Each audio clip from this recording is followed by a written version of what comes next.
Okay, this is question 1 on the June 2012 higher calculator paper. Alright, this is first question, and it is pretty straightforward. You need to read the question, think about what you're given. You're given this diagram here, and on the side it says diagram not drawn, or diagram not accurately drawn. That's really important. You can't use a protractor to measure angles on this. You need to work it out. So the question says AB, C and DEF are parallel lines. Now that means those two lines, that line there and that line there, they're both parallel. Alright, these arrows on them indicate that they're parallel. So if you look out for those, that tells you that the angles are parallel. BEG is a straight line. So this line here is a straight line.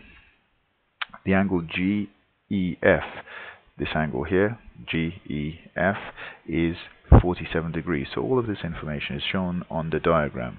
The question says work out the size of the angle marked X. You could sort of tell this by looking at the question itself, but we need to read the question and make sure.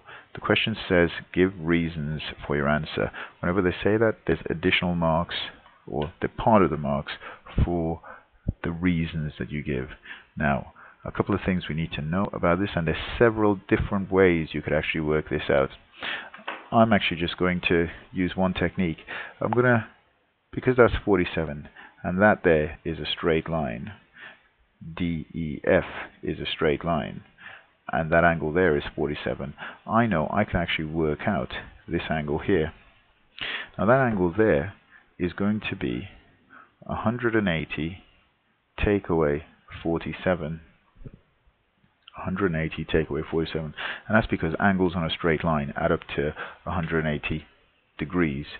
So this angle here is going to be 180 take away 47 degrees, and let's see, that's going to be 140 take away 7, 133.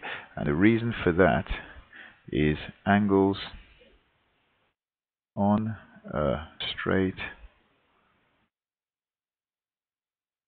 line add to 180 degrees. So I'm giving my reason there, and I've got my mark for that.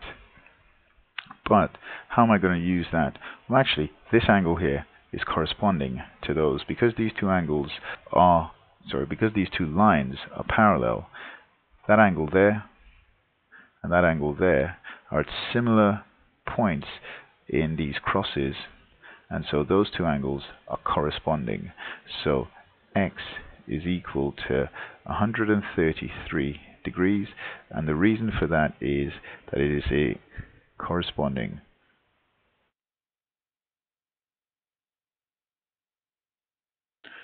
angles. Okay, and that is enough to get me the full marks for that. That's question 1. And question 1, if I just write in 133 in the answer space down at the bottom, 3 marks for that. Make sure you do get them.